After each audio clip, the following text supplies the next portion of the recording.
I never believed a life could break in a single breath. But on that Christmas Eve, right there on the porch of my daughter's home in Edmonds, Washington, while families everywhere were gathered around their trees and church bells drifted through the cold wind, I saw something that still tightens my chest every time it crosses my mind. My name is Linda Navarro, 58 years old, a former national karate coach. And what I found at my daughter's front door changed the way I understand the word family forever. I was standing under the flickering yellow porch light at the Bennetts when I heard the faintest sound, like a swallowed sob. Seattle snow had settled in a thin layer on the steps, and the wind from Puget Sound slapped cold against my neck, blowing my hair back. I took a quick step forward, heart pounding hard, like someone was hitting a drum inside my chest. That's when I saw her. Sophie, curled up on an old wooden chair, hair dripping, plastered to her cheeks, her shoulders shaking in tiny, uneven tremors, like a small bird caught in a storm. Her shirt was so thin I could see the blue veins along her arm. Her bare feet sat in soaked house slippers, frozen stiff with ice. My whole breath vanished. I lunged toward her. "Sophie!" I pulled off the thick karate jacket I always carried for teaching, threw it around her body and wrapped her tight. The moment my hands touched her skin, a shock shot through me. Cold. Grave cold. "Oh God, sweetheart, what happened?" Sophie opened her eyes, red, swollen, breath thinning out like a candle about to die. "Mom," she whispered, barely a sound at all. Then her body collapsed into me. I held her, my only child, pressing her against me to feel any warmth that might still be left. But there wasn't much. Her body shivered violently, over and over again. I lifted her into my arms. My hands slid on her back because her clothes were drenched with rain. She smelled like snow and cold air, like she'd been outside far too long. I looked up, through the large living room window. Inside, the Bennett family stood around the fireplace, glasses of red wine raised, smiles wide. Jingle Bell Rock blasting from a Bluetooth speaker, crystal lights glinting on their glasses like a holiday commercial. They had no idea my daughter was in danger of hypothermia. Or worse, they knew, and they didn't care. I had come here to surprise her, to wrap my arms around her after months apart, to see that bright smile of hers, the smile that used to warm the entire dojo where I coached. But instead, I was holding a body that felt emptied out by life itself. I tightened my jacket around her and lifted her closer, letting whatever heat I had bleed into her shaking frame. Her slipper slid off the step with a soft thump, the sound of something precious slipping from your hands. I turned toward the front door, and that's when I heard it, laughter. Not cheerful laughter. No, this was the cold laughter of people living too warm to understand what 32 degrees Fahrenheit wind can do to a human body.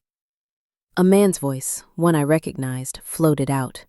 Richard Bennett, Sophie's father-in-law, a retired Seattle judge known for being fair. Good, at least tonight she's not ruining the party.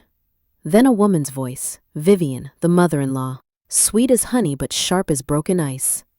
She just needed some time outside to rethink things. Everyone needs a little space, you know? Space? In rain and snow? I pulled Sophie tighter. The anger in me rose like a match dropped into gasoline. I climbed the steps, each one feeling heavier than the last. Through the glass, I saw Mark, Sophie's husband, lift his wine glass, a small smile sliding across his face. And it wasn't the smile of a man who loves his wife. It was the smile of someone relieved of a burden. The bright living room light spilled onto the snow, stretching my shadow and Sophie's across the porch. I placed my foot on the top step, ready to knock, when Sophie let out a faint, broken whimper. I didn't knock. I kicked the door open. The door flew wide. Warm air rushed out, rich with roasted turkey and cinnamon, a world completely opposite to the cold that had almost killed my child. Every head turned toward me. I stood there in the doorway, holding Sophie in my arms, water dripping from her hair onto my hands. My heartbeat thundered against my ribs. Then I said 6 words I never thought I'd ever need to say. "What have you done to her?" The room froze. If this story reminds you of someone who's ever suffered in silence, give this video a like. Your small gesture stands with them. And if you want to follow my journey, The journey of a mother who's willing to walk through a storm to shield her child. Hit subscribe so you don't miss the next chapters. Thank you for being here. My head? I don't remember how I carried Sophie out of that house. All I remember is this. As we stepped down the front stairs, her wet slippers dropped onto the tiles, leaving 2 dark marks like the footprints of a soul slipping out of its body. The wind from the Edmonds harbor slapped across my face, sharp as needles. I hoisted Sophie higher, struggling to pull open the door of the taxi that had brought me here. The driver, a man in his 50s, gray scattered across his hair, gasped when he saw her and insisted I lay her across the back seat. I climbed in, pulled her head into my lap. Her cheeks were flushed from the cold, but her lips were almost white. I took the thin blanket the driver handed me and wrapped it around her, my hands shaking so badly I couldn't tell if it was from fear or the freezing air. "To Briar, as fast as you can," I said, my voice hoarse and breaking.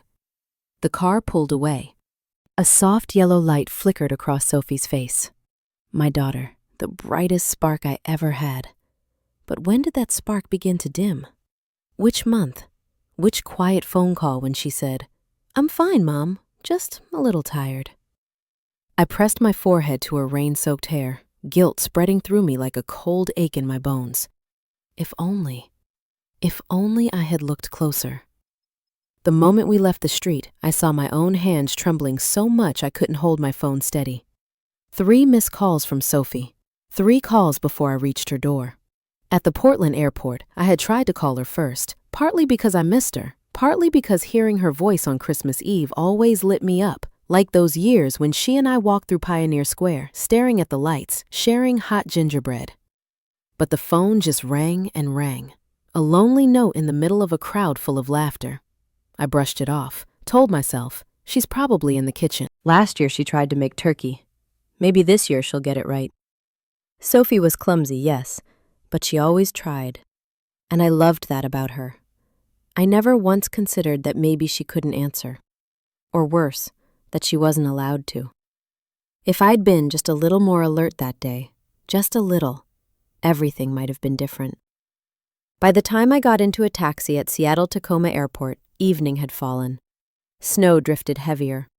People leaving Mass at the Notre Dame of Edmonds were pouring onto the streets, bells echoing across the rooftops. Inside the car, I watched Christmas lights slide past the window. Each glow reminded me of the previous Christmas, when Sophie sent me a photo of her and Mark by the Bennett's tree, both flushed from wine. I was happy for her. My daughter, who once only had me, now had a whole new family. I believed she was all right. I believed she was happy. And sometimes, belief is the most dangerous blindfold. At the intersection of Main Street, we slowed. Police were directing traffic. One officer in a reflective jacket raised his hand toward the cars. I squinted and sat upright. "Ethan?" The officer turned around, his face lit up. "Miss Linda?" It was Ethan Miller, one of my old karate students, the shy kid who bowed too deep but had the cleanest roundhouse kick in class. Now standing in the Seattle snow as a grown man, steady and grounded. I rolled the window down, leaning out. "You're still working around here?" He smiled, but it wasn't a full smile. Something in it felt covered. "Yes, ma'am. Holiday traffic control. Are you back in Seattle to spend Christmas with Sophie?"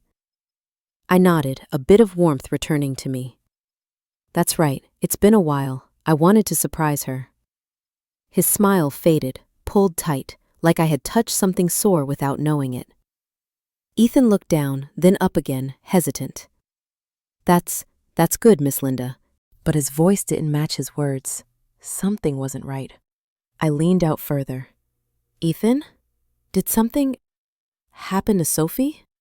He opened his mouth, closed it, and I saw the tug of war in his eyes, the battle between telling the truth and staying silent so he wouldn't hurt someone. "Ms. Linda, I think... Actually, never mind. I'm probably overthinking it. Merry Christmas, ma'am. I need to get back." He turned away too quickly, far too quickly. A string of cold dread coiled inside my chest. I almost called after him, almost asked him to tell me the rest. but the taxi rolled forward with the flow of cars.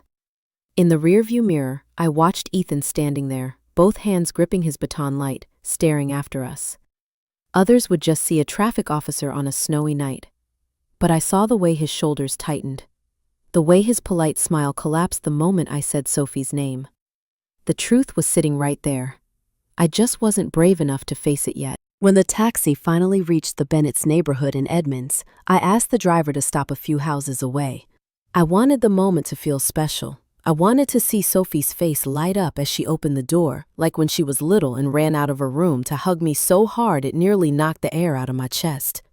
I pulled my suitcase onto the quiet porch. The Bennett's house glowed bright, the perfect Christmas postcard. A wreath on the door, lights along the railing, laughter spilling through the windows. I took a deep breath and smiled. Just seconds before the nightmare began.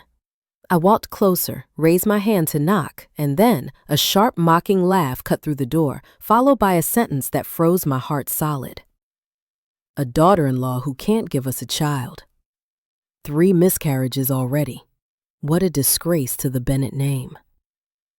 I froze, my hand still raised, not touching the door. Then I heard Mark, Sophie's husband. Always pretending she's depressed, so people feel bad for her. If it weren't for my parents, I'd have kicked her out a long time ago. A clink of glasses, as if someone toasted to cruelty. My feet felt like they'd vanished beneath me. All I heard was my heartbeat, and the crack of snow under my shoes as I stepped back onto the porch. Just in time to see my daughter curled outside in the rain, trembling for warmth. I thought that moment was the worst of the night. I was wrong. It was only the beginning of the storm the Bennetts had built around my daughter for months, and I, her mother, had known nothing at all. I stood outside the Bennett house, Seattle snow falling in thin, chalk-like layers, and the wind from the water cutting across the quiet Edmonds street until my palms went numb. I thought all I had to do was walk in, hug my daughter, and say, "Merry Christmas, sweetheart." But what I heard, what I saw, what I felt behind that door made one thing painfully clear. I hadn't come for a reunion. I had come to witness something no mother should ever have to see. The laughter. Not joyful laughter, but the kind that thrives on someone else's pain. I can still hear Richard Bennett's voice, Sophie's father-in-law, the former Seattle judge who loved the sound of his own authority, booming like he was preaching a lesson. A daughter-in-law who can't even give us a child. 3 miscarriages. What a disgrace to the Bennett family. A wave of laughter exploded. Then Charlotte Mark's sister added her piece, her voice dripping with contempt. She's weaker than a kid, always whining about being depressed, never lifting a finger. The clink of glasses sharpened her words into something even uglier. Then came Mark's voice. And this is the one that shattered something inside me. She just loves acting pathetic so people feel sorry for her. If she wasn't my parents' favorite, I'd have kicked her out a long time ago. Laughter again, chairs scraping, wine being poured. Every sound hit my chest like a punch. And me? I stood frozen in the snow, feet glued to the ground, teeth clenched so hard I almost tasted blood, just to stop myself from screaming. I'd taught hundreds of karate students to stay steady through pain. Yet here I was, unable to stay upright under a handful of sentences. Then I heard a shaky breath behind me. I turned, and I finally understood what it meant to hurt so much you couldn't breathe. Sophie, my only child. She sat curled up in a weathered wooden chair on the porch, hugging her chest, her thin shoulders shaking uncontrollably. Her hair was soaked and stuck to her cheeks. Her lips were turning purple. Her blouse was drenched and nearly transparent from the rain. Snow clung to her knees like powdered stone. I ran to her, heartbeat drowning out the Christmas music spilling from inside. Have yourself a merry little Christmas. The cruelest soundtrack imaginable. Sophie! My voice trembled so hard it barely sounded like mine. Her skin was so cold I flinched at the first touch. Oh God, sweetheart. How long have you been out here? She tried to open her eyes. Mom. Just one word. Then her head fell onto my shoulder. I held her tight, her small body shaking like it was breaking apart under the 34 degrees Fahrenheit rain. I yanked off my karate jacket and wrapped it around her, pressed her against me, trying to transfer whatever warmth I had left, but her cold seeped straight through the fabric, straight through my hands, like midnight seawater. That's when I knew. She didn't come out here on her own. She had been put here, thrown out. I lifted her. Her weight terrified me. Too light, too fragile. Her slippers dropped into the snow with a dull crack. I looked down at the footprints she'd left, tiny, wavering, uneven. The footprints of someone losing consciousness. Inside, more laughter. "It's gift time!" Vivian's cheerful voice floated out, bright and careless. I looked through the window. Inside the Bennett living room, the fireplace was blazing. A 9-foot Christmas tree glowed gold and white. The dinner table was dressed in red. Wine shimmered in crystal glasses. The entire family dressed in matching Christmas outfits, smiling, laughing, celebrating. The perfect holiday scene. And my daughter? Left outside like something broken. My breath caught, not from the cold, but from the sheer inhumanity of it. I pulled Sophie tighter and stepped onto the porch. I didn't bother knocking politely. I pounded on the door. Once, no reaction. Twice, someone turned the music louder. By the third strike, the door cracked open. Vivian Bennett stood there, red wine in hand, red lips brighter than the wine, eyes flicking to me with a mix of surprise and annoyance. "Oh, Linda, you came without calling." Her voice was sugar-coated poison. "We weren't prepared for you." I held Sophie higher so she would see. "What did you do to her?" My voice was low, sharp enough to cut the air. Vivian tilted her head, lips curling. "She just stepped out for some air. She's sensitive." Sensitive? In freezing rain? Half-conscious? Shaking like she was about to collapse? My jaw locked so hard it ached. Mark stepped forward from inside. White shirt half unbuttoned, wine glass in hand. Relaxed. Completely untouched by the disaster inches from him. "Close the door, Mom," he said, his voice cold as the Briar shoreline at night. "Let her stand there and cool off. Sophie's just putting on another show." A show. One word, and my vision darkened. Sophie whimpered in my arms. Something inside me snapped. I kicked the door, hard. It slammed open, hitting the wall. Vivian jerked back, nearly spilling her wine. I walked inside with Sophie in my arms, water dripping from her clothes onto their polished living room floor. Everyone turned. Someone rushed to turn the music down. The room was bright, but suddenly felt ice cold. I laid Sophie gently on the sofa, wrapped a blanket around her, and straightened up. Then I looked at every single person in that room, each one who sat here drinking and laughing while my daughter froze outside. And I said, each word clear as a needle, "From this moment on, this is no longer family business. This is abuse, and I'm not letting any of you hide it." Through the window, I caught sight of someone standing near the curb. Jake, one of my former karate students, now a patrol officer in the area, watching the scene unfold, concern written across his face.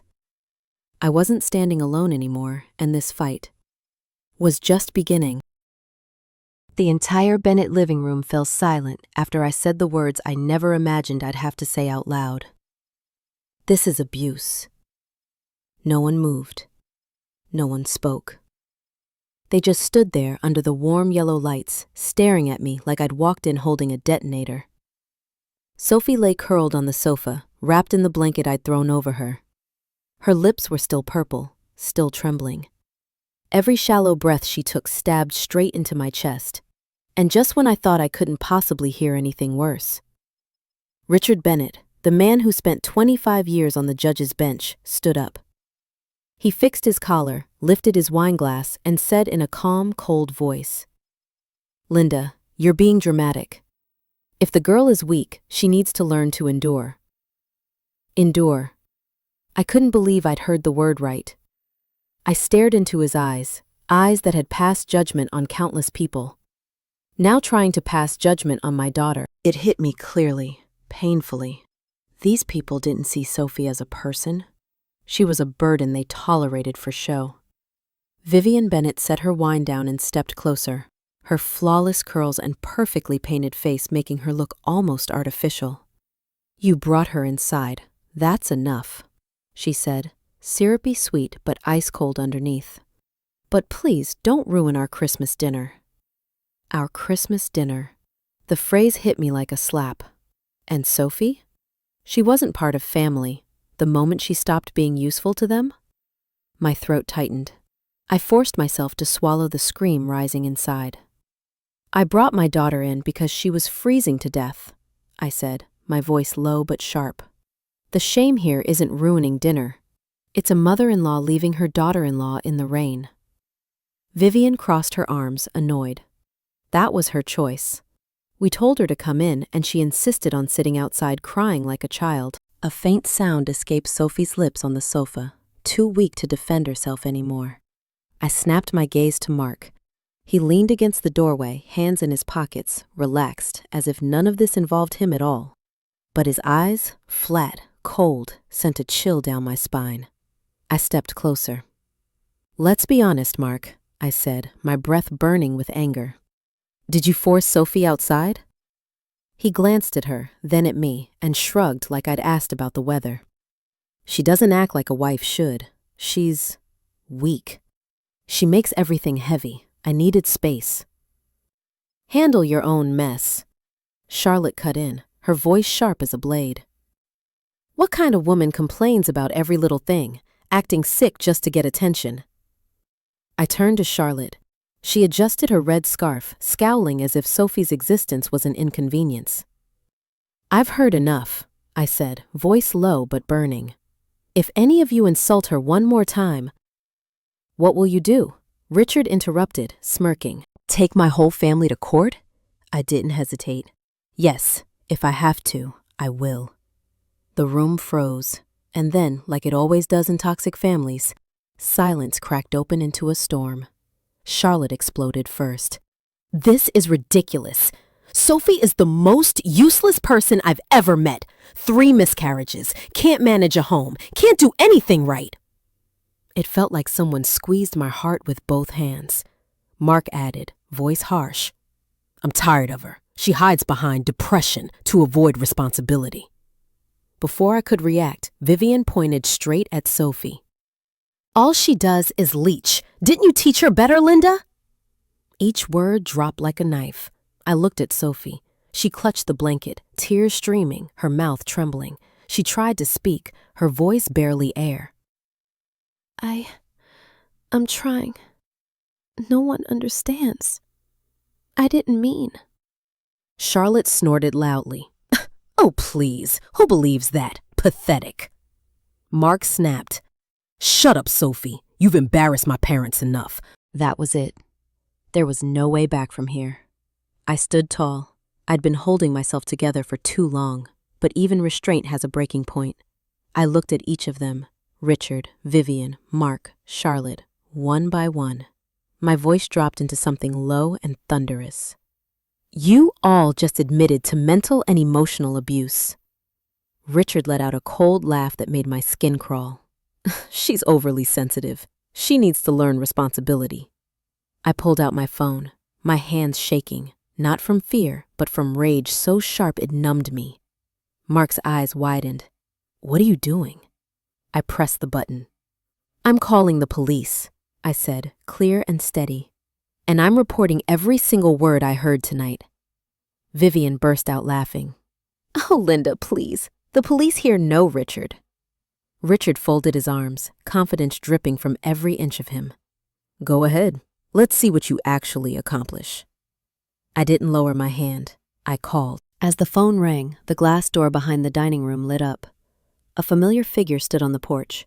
Jake, my former karate student, now a patrol officer in Edmonds. Our eyes met through the glass. He nodded, a small nod. But in that nod, I felt a promise. He stepped onto the porch, and I knew, right then, this fight.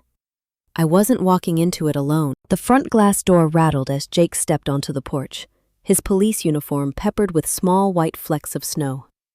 The streetlight cast a long strip of gold across his face, sharpening the already stern look of a man who'd spent years protecting every corner of Edmonds. I was still standing in the middle of the Bennetts' living room, my phone in hand, chest tight with anger and fear for Sophie. And Sophie, still trembling on the sofa, clutched the blanket like it was the last bit of warmth she had left. The moment Jake's silhouette appeared through the door, the four Bennett faces shifted. Richard squinted, lips curving into a smug, mocking smile. Vivian straightened her shawl as if preparing to greet an unwelcome guest. Charlotte rolled her eyes. And Mark, he stared Jake down without blinking. But Jake only looked at me. "You called in a domestic abuse report?"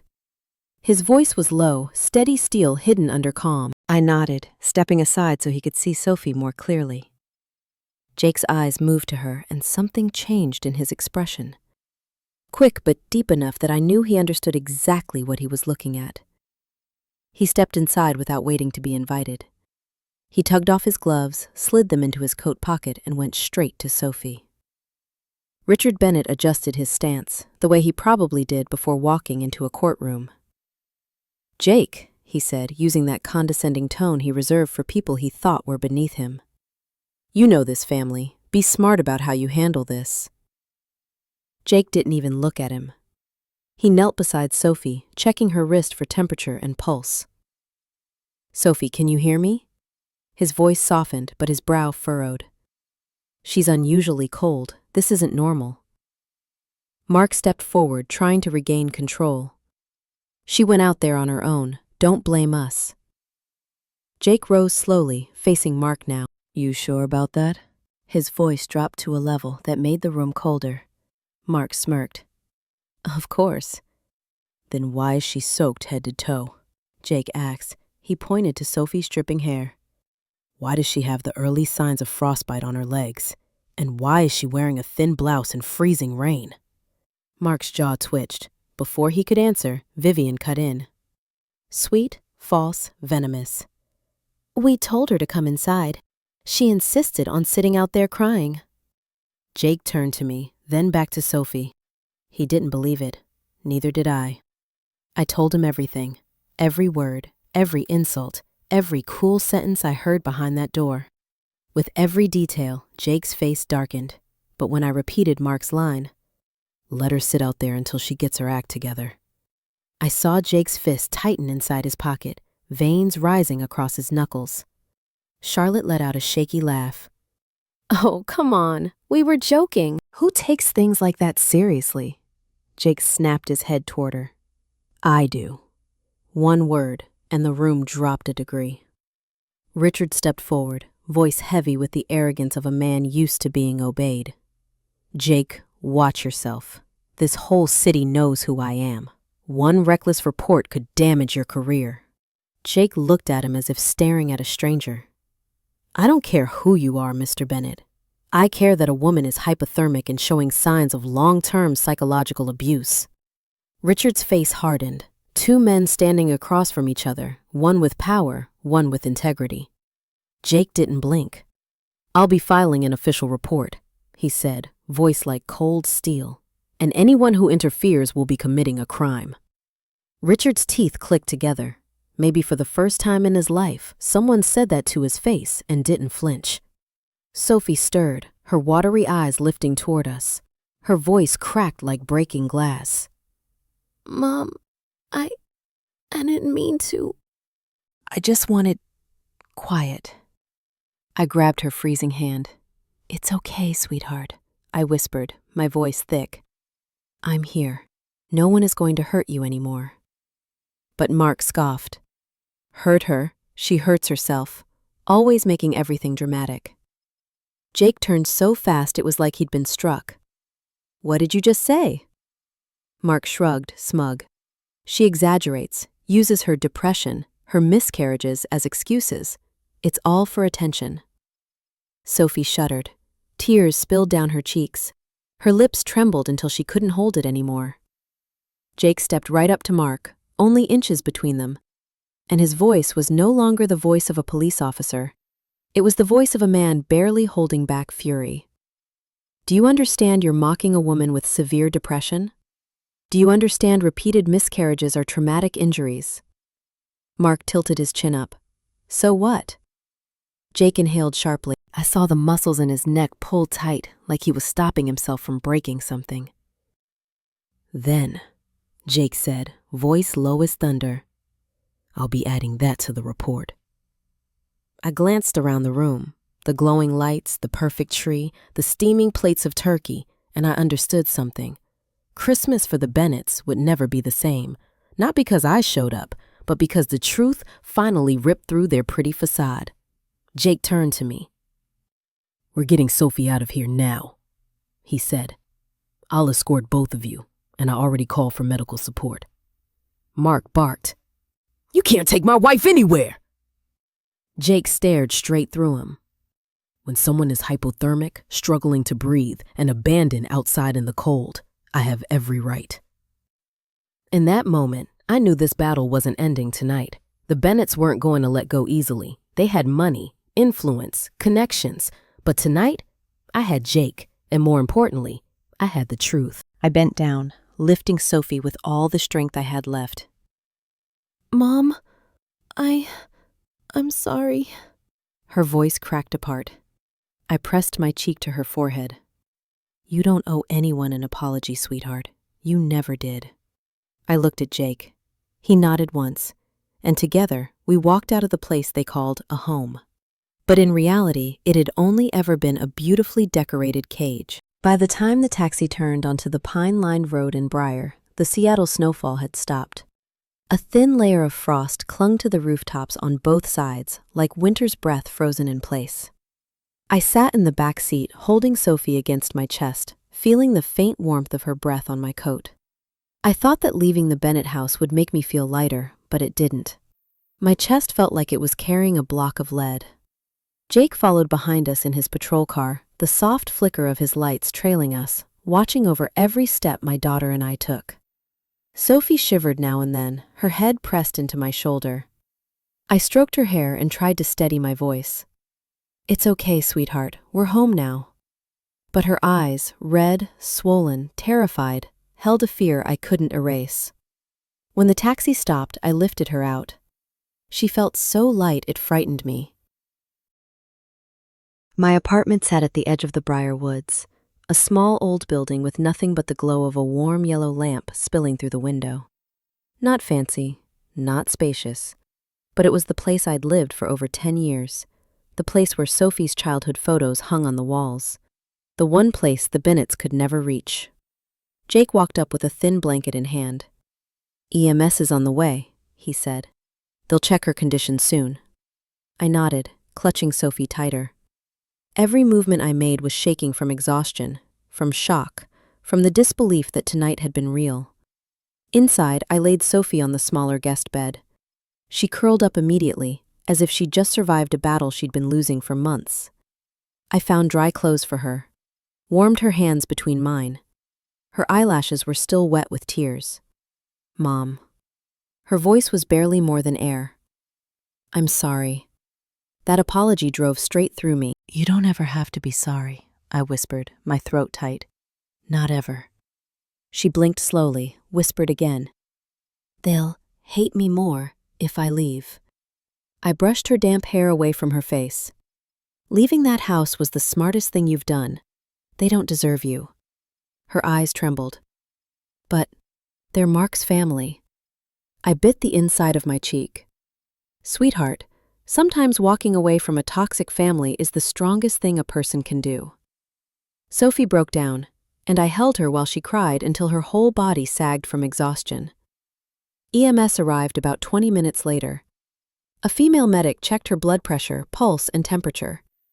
She's experiencing mild hypothermia, she said, voice serious. If she'd been out there 30 minutes longer, things could have been much worse. It felt like the floor tilted under me. Much worse echoed inside my head, dragging me back to the image of Sophie shaking on the Bennett's porch. How long was she out there? How long? But I didn't ask. I couldn't hear any more. When the medics left, Jake stayed. He leaned against the kitchen doorway, looking at Sophie, then at me, in a way that said everything without a single word. Ms. Navarro, he said, setting his notebook on the table. "I completed the initial report on Sophie's condition and the events tonight." I lowered myself into a chair, hands knotted together to stop them from trembling. "Do you think we have a chance?" I asked, knowing the answer wouldn't be simple. Jake exhaled slowly. "The Bennetts are influential in Edmonds and Seattle. Richard has connections, deep ones. They'll fight back. Hard." My stomach tightened. "But," Jake continued, voice steadying, "if you choose to pursue this all the way, I'll testify." I looked up at him. "You're sure?" He nodded without hesitation. "I witnessed most of it, and I captured parts of their conversation on my radio feed before I stepped inside." "I'll need department approval, but I'm not staying silent." My chest tightened, but this time with something like relief. A small light, very small, cut through the darkness inside me. Around midnight, Jake left to file the preliminary report. I closed the door and leaned against the wood, exhausted, hollowed out. But barely 2 minutes passed when a soft noise came from outside. I opened the door. A brown envelope sat on my doorstep. No footsteps, no shadow, nothing. Just that envelope, still as a trap laid in the dark. I picked it up and opened it. Inside was a single sheet of paper, letters scribbled in messy black ink. "Don't make the Bennetts angry, or else. Don't say you weren't warned." The air around me seemed to drop a degree. I squeezed the paper until it crumpled in my hand. Sophie was asleep in the other room, her shoulders still curled inward like she was bracing against an invisible cold. I looked out into the night. Wind rustled the pine branches, the sound like whispers carrying a warning. But then I turned back toward Sophie's room. I knew no threat would make me step back. No wealthy family would make me stay quiet. No one would make me abandon my daughter again. I stood straight, placed the threatening note into my file drawer, another piece of evidence. Then I switched on the kitchen light, sat at the table, and spread out every document I had. The receipts, the bank transfers, the texts, the calls, the messages I'd sent Sophie over the years. Each paper was a memory, a scar, a truth buried under their manipulation. And I knew what I needed to do, turn every piece of it into a weapon. For the longest fight of my life, the next morning in Briar felt damp and cold, like a wool scarf soaked with night fog.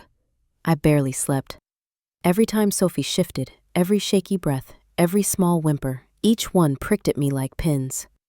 The papers I'd gathered through the night were scattered across my kitchen table. Hospital bills, money transfers, old texts between me and Sophie, tiny pieces of truth the Bennetts thought no one would ever piece together.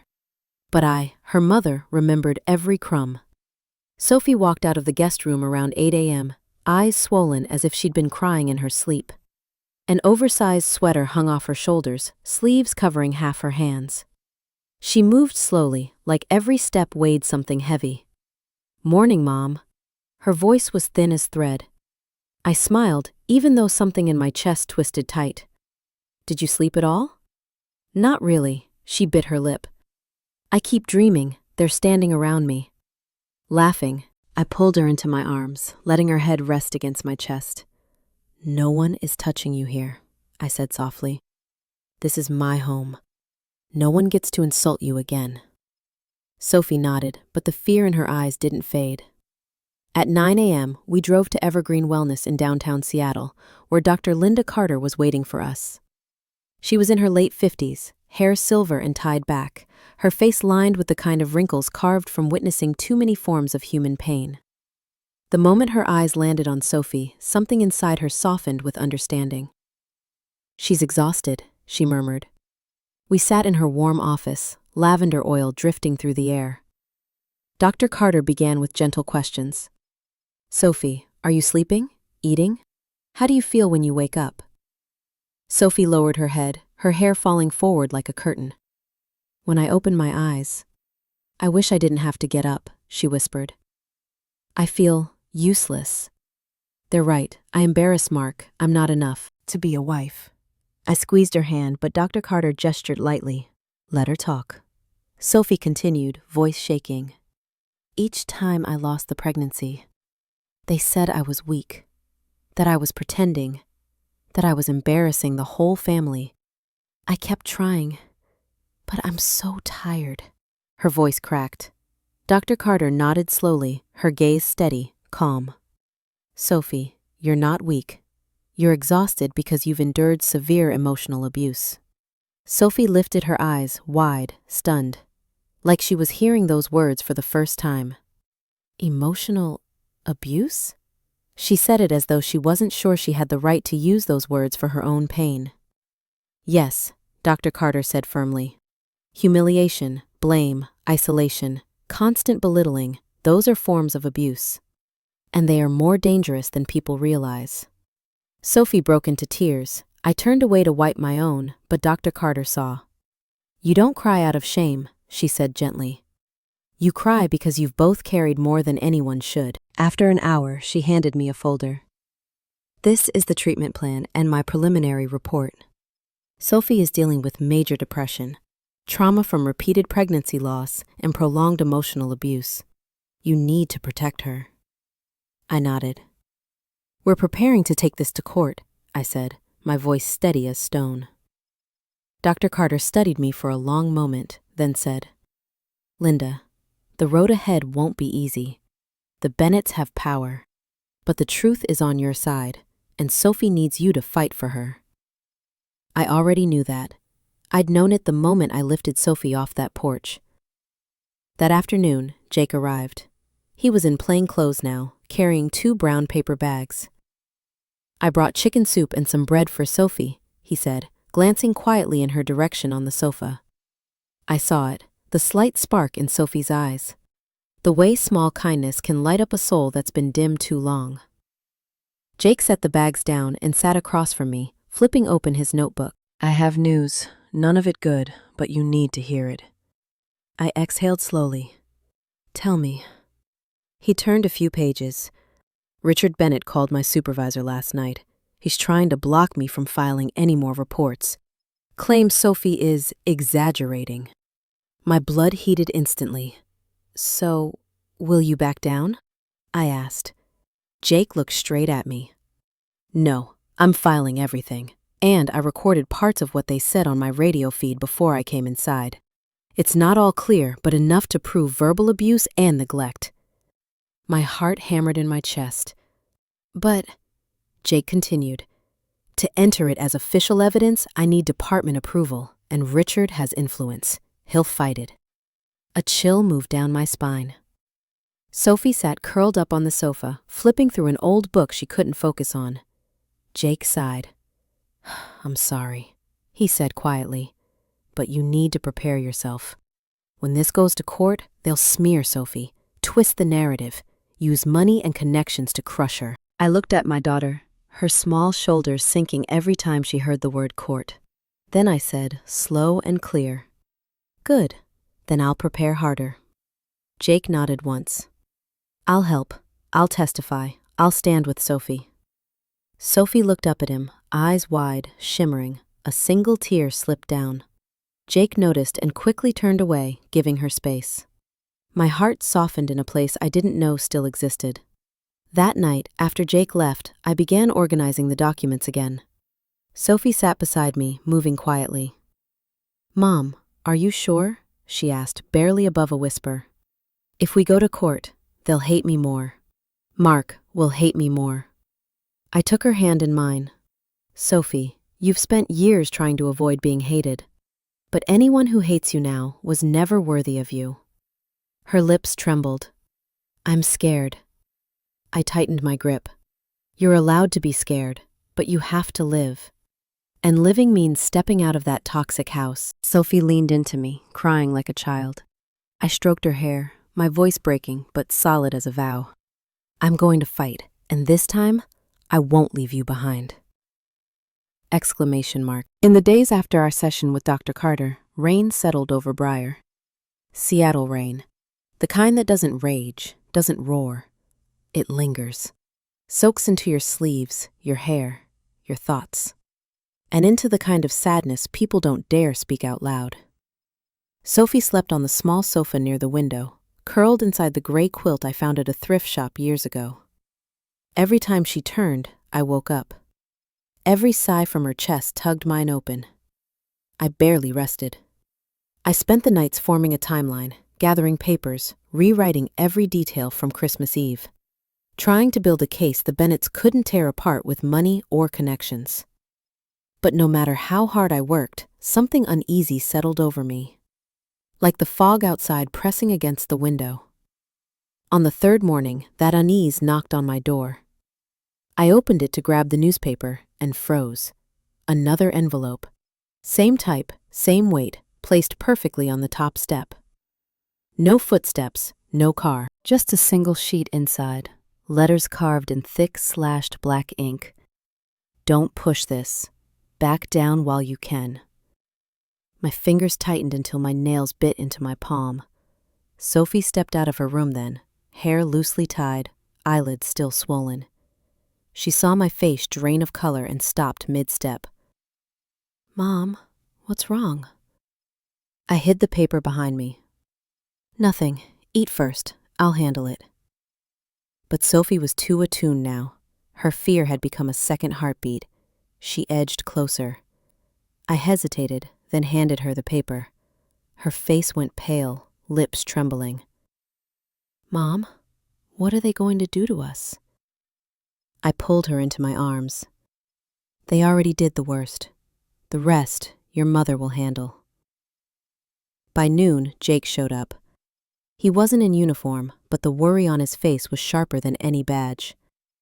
"I have news," he said quietly, stepping inside and shutting the door behind him. I braced myself. He laid a newspaper on the kitchen table. A major Seattle outlet. Front page. Big red headline. Former Judge Richard Bennett denies abuse claims. Wife's family is fabricating story. It felt like someone dumped a bucket of ice down my spine. Jake exhaled hard. "The Bennetts hired a media lawyer. They're telling the press Sophie faked her depression, faked her symptoms, and that you're manipulating her to smear the family for money." Sophie stood frozen, her fingers digging into her sweater. I don't want people thinking that about me." I looked at her, my child who had been left in the cold on Christmas Eve, now seeing her name twisted on the front page. I walked to her and held her shoulders. "Sophie, listen to me. They only have one weapon, lies. But I have you, and you have the truth." Her lips trembled, but she nodded, small, fragile. Jake wasn't finished. He pulled out a printed copy of an email. The Bennett's attorney had sent it to the Edmonds Police Department. Cold, calculated lines. "Bennett family fully supports Sophie. No neglect occurred. Sophie has a history of exaggerating issues. An overreactive mother is escalating the situation." My hands shook. Even the phrase overreactive mother felt like a knife twisted into raw skin. Jake rubbed his jaw. "They're playing dirty early. Preemptive strike. To muddy the waters before you file." I looked him dead in the eye. "What do we do next?" He stared back, weighing the words. "You need a lawyer, someone outside their influence." Sophie flinched at the word lawyer. Her whole body tensed like she might crumble again. "Mom, I'm scared of court." I wrapped my arms around her, let her lean into me the way she did when she was 5, and scraped her knee on the playground. "You're allowed to be scared. Cry if you need to, shake if you need to, but you will stand up for yourself, not for them." She swallowed a sob. I felt her whole body shudder. That afternoon, my phone rang. Elise Tran, an attorney I'd worked with years ago, returned my call. "Linda, I heard what happened to your daughter. I'll take the case. But you need to be prepared. The Bennetts will go after Sophie hard." "I've been preparing," I said quietly. Elise continued. "We'll need her medical history, Dr. Carter's report, financial records, text messages, anything showing sustained emotional abuse." I glanced at the mountain of papers on my kitchen table. "I have more than enough." "And," Elise added, "we need a neutral witness." I turned to Jake. He nodded without hesitation. "I'll testify." Elise paused, then said, "Then you have a chance, not a big one, but a real one." That night, while I cooked chicken soup and mashed potatoes, Sophie stepped beside me. Her voice wavered, but a small spark flickered inside it. Mom, I want to try making apple pie again, like when I was little. I turned to her. And for a second, just a second, I saw the Sophie from 10 years ago, flour on her cheeks, laughing until she hiccuped. Warm, bright, safe. I handed her an old apron. Okay, let's do it. Sophie swallowed hard, emotion catching in her throat, and tied the apron around her waist. In our tiny kitchen, we stood side by side. The rhythm of chopping apples, the hush of stirring butter, the soft tick of the oven heating. A simple evening. But to me, it felt like a small miracle in the middle of a storm. Jake came back later, holding a sealed envelope. Preliminary report from the department, he said, handing it to me. Inside was the recorded excerpt, his written statement, and the acknowledgement that portions of the Bennett's words were picked up by his radio feed. Sophie read a few lines. Her hands shook uncontrollably. Someone actually stands up for me? Her voice cracked, but her eyes, for the first time in weeks, they held light. Jake smiled gently. You deserve someone in your corner. Sophie turned away quickly, cheeks flushed, pretending to busy herself with leftover apple slices. Something warm bloomed in my chest. Even in all this pain, something was starting to grow. Later that night, I boxed the documents into one large case file. Sophie slept curled on the couch, her shoulders finally still, finally calm. I placed my hand on the lid of the box, closed my eyes. The road ahead was long. The Bennetts had money, influence, a name that echoed across courts and offices in Seattle. But I had something they didn't. I had a reason to fight, a reason named Sophie. And I swore, whatever it cost me, I would pull my daughter out of this darkness. The King County Courthouse rose in the center of downtown Seattle like a slab of blue glass, tall, cold, unmoving. That morning, it didn't rain, but the sky sat heavy and gray. The kind of gray that makes you believe the worst things can happen at any moment. I held Sophie's hand at the courthouse steps. Her fingers were ice cold, but her grip stronger than it had been in weeks. Mom, I don't think I can do this, she whispered, her voice thin and shaking. I turned to her, held her shoulders, looked straight into those swollen, exhausted eyes. Sophie, you are not fighting alone. I'm here. Jake is here. Elise is here. You have a whole team standing behind you. She inhaled hard, steadied herself, then nodded. We stepped through the glass doors together. Courtroom 214 glowed with cold white light. The wooden benches smelled old, like years of stories, lies, truths, and judgments soaked into the grain. And the Bennetts were already there. Richard in an expensive navy suit, sitting as if this was just a routine board meeting. Vivian beside him, perfectly still. Her red lipstick sharp as a blade, her fingers gripping her phone like a weapon. Charlotte sat straight as a ruler, legs crossed, eyes slicing toward Sophie with open contempt. And Mark, his face blank, emotionless, like a man who had never carried guilt or sorrow a single day in his life.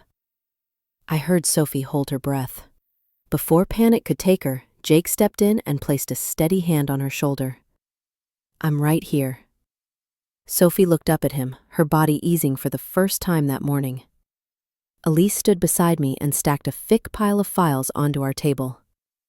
Linda, she whispered, this is only the preliminary hearing. But the Bennetts came prepared. They hired one of the top litigation teams. I glanced at the opposing counsel, tall, silver hair, eyes sharp enough to cut paper. Aaron Whitford, a lawyer known for twisting truth so tightly it strangled the people who dared speak it. My stomach knotted. Then the judge entered. The gavel struck softly, and the performance began. Whitford opened with his smooth, polished voice. Your Honor, my clients, the Bennett family, categorically deny these accusations. On Christmas Eve, Sophie left the house voluntarily after a personal disagreement. There was no abandonment and certainly no emotional abuse. He looked straight at Sophie and added, she has a history of exaggerating events. Sophie's chin dropped. Her shoulders folded in. I felt heat rising up my neck. Anger, pain, all of it. But Elise stood. Your Honor, we have medical documentation proving hypothermia. We have psychological evaluations confirming long-term emotional abuse. And we have a witness. Whitford's smile sharpened. A witness, ah yes. The young officer who's only been on the force for 3 years. Jake tensed, his jaw flexed. Elise didn't flinch. He has a radio recording of the Bennetts' remarks on the porch before he entered the home. A quiet stir rippled across the courtroom. For the first time, Richard Bennett's confidence wavered. Jake stepped to the witness stand. He placed one hand on the railing. His voice was steady calm but edged in steel. On that night, I responded to a domestic abuse call from Ms. Navarro. My radio captured part of the family's conversation before I entered the porch. Whitford lunged at the opening. Officer, are you aware that recordings without consent might be inadmissible? Jake didn't blink. In Washington state, recordings made by a police device during an active call are fully legal. Whitford froze. Just a beat, but enough. Jake continued. I heard Mr. and Mrs. Bennett make statements that were demeaning, blaming, and dismissive of Sophie's condition. Richard shot upright in his seat. Vivian's face tightened. Charlotte rolled her eyes, but the bounce of her foot gave her away. Jake pulled a small USB drive from his pocket and set it on the evidence table. I request the court play the recording. The judge nodded. The room fell silent. Then the voices began. Vivian's first, sharp and icy. She chose to sit out there. If she's weak, that's her problem. Mark's voice next, flat and cold. Let her sit there until she snaps out of it. Charlotte's voice, bitten with disdain. She embarrasses our whole family. Pathetic. And finally, Richard. She needs to learn to endure. The last sentence hung in the air like smoke over a battlefield. Nobody spoke. Sophie covered her mouth as tears spilled down her cheeks, not from fear this time, but from hearing the truth out loud, with witnesses and walls and law behind it. Elise rose slowly. Your Honor, that is not how loving families speak. That is emotional abuse. Whitford struck back immediately, fast and sharp. That is one fragment of a long conversation, completely lacking context. Elise didn't miss a beat. Then let the medical reports speak. Let the psychological evaluations speak. Let the witness speak. The judge looked at both sides, long, thoughtful, unreadable. Then, the recording is notable. We will continue this hearing. Richard stiffened, his jaw locked. Vivian's lips pressed into a thin red line. Charlotte exhaled hard, irritated. Mark's face flushed with a quiet, simmering rage. But Sophie. When we stepped into the hallway afterward, under the cold fluorescent lights, she turned to me with trembling eyes. Mom, for the first time, I don't feel crazy, or weak, or like I imagined everything. I pulled her into my arms. You were never crazy, sweetheart. You were just treated in a way that made you believe you were. Jake approached, voice gentle. You did great today. Sophie blushed, looked down, tiny smile peeking at the corner of her lips. And in that moment, I understood something. The Bennetts were powerful. They moved like a machine, calculated, polished, relentless. But they forgot one thing. The truth may be buried, silenced, or twisted, but it always finds a way to break through the surface. And today, it broke through for Sophie. The last morning of the trial arrived with Seattle's usual mist soft, drifting, almost gentle if the day itself weren't so heavy. I stood outside the King County Courthouse, holding Sophie's hand, the same small hand I'd held 3 years ago when I brought her home from Garfield Hospital. And today, for the first time in a long time, that hand wasn't freezing. Sophie stared up at the tall glass building. Mom, what if they win? I cupped her cheek, brushing my thumb gently over her skin. If they win, we start again. If we win, you start living. She swallowed hard, nodded, and squeezed my hand. We walked inside. The courtroom air was thick, heavy enough to slice open. Richard Bennett sat rigid, face carved in stone, the posture of a man trying to hold on to power that was slipping right through his fingers. Vivian clutched her Bottega bag like she was attending a charity gala, but her knuckles were white. Charlotte glared at Sophie as if betrayal had a shape, and Sophie was wearing it. And Mark, he couldn't hold anyone's gaze, his collar crooked, arrogance finally cracking. On our side, Elise spread out the documents, medical reports, psychological evaluations, financial records, the recordings. Jake stood behind Sophie. He didn't say a word. He didn't have to. Just being there helped her breathe. The judge entered. The gavel fell. Everything held still. Whitford rose first, seasoned, polished, rehearsed. Your Honor, the Bennett family has always wanted the best for Sophie. She tends to exaggerate. She is highly sensitive and unstable at times. The recordings presented were taken out of context and do not reflect the true environment in the home. Sophie tightened her grip on my hand, but Elise stood, calm, poised, voice like controlled steel. Your Honor, Dr. Carter's updated report clearly states Sophie is suffering from major depressive disorder due to prolonged emotional abuse. It also confirms her miscarriages were mishandled and dismissed. Additionally, medical records show Sophie experienced severe exhaustion last year, but her in-laws ignored her condition entirely. Elise placed the thick packet onto the table with intent.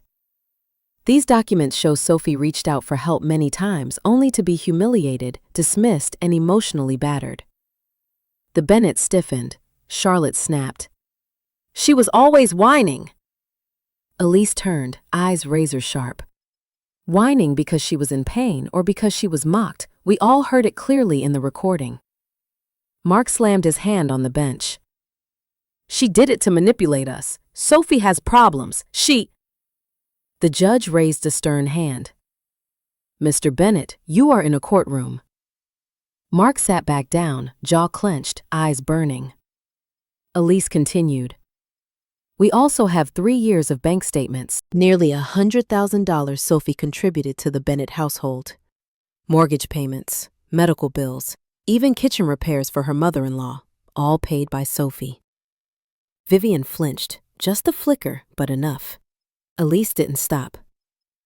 The Bennetts claim they supported Sophie, but every major expense was Sophie supporting them. We have every receipt.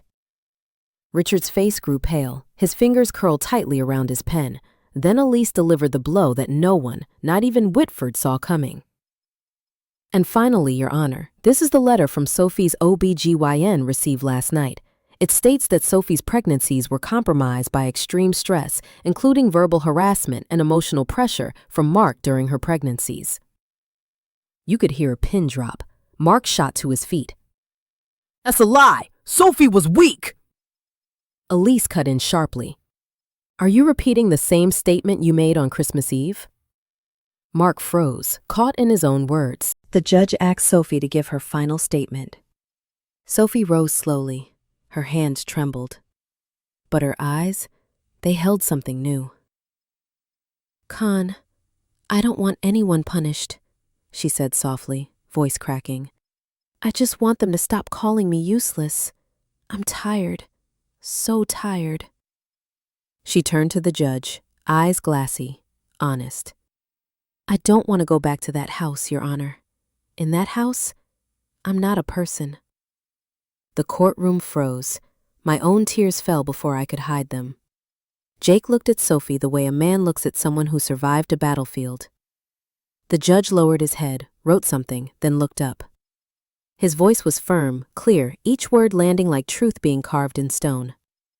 The court finds that Sophie Navarro Bennett has indeed been subjected to prolonged emotional abuse. A temporary protection order is hereby granted against Mark Bennett and any Bennett family member. Sophie collapsed into me, sobbing. Her whole body trembled, not from fear, but from release, from surviving. The judge continued. Sophie is granted residence with her mother in Briar. The Bennett family is prohibited from contact within 200 yards. Further hearings will determine financial compensation and civil responsibility. Vivian gasped. Charlotte shot to her feet, spitting venom. You traitor! You ruined this family! Richard yanked her arm, forcing her back down, his own face drained of color. Mark said nothing, did nothing, didn't look at Sophie. For the first time, he understood something money couldn't buy back. We stepped out of the courthouse. The air outside smelled of rain, and Elliott Bay wind clean, cold, new. Sophie stood at the top of the steps, breathing deep. Her shoulders rose, then fell, as if letting go of 3 years of chains. "Mom." She took my hand, her voice steadier than I'd ever heard it. "I think I can live now." I pulled her into my arms, held her tight. She felt light as a scarf, but her heart finally felt strong. Jake walked up beside us, speaking gently. "You did incredible today." Sophie didn't answer. She only smiled. A small smile, but real. And in that moment, I knew. My daughter had finally stepped out of the last row of her own life. If you've stayed with us through this entire journey, if anything in our story echoed something inside you, please leave a small sign for me by hitting like. And if you want to hear more journeys like this, stories of courage, of boundaries, of finding yourself after years of being lost, subscribe so we don't lose each other along the way. Thank you for being here.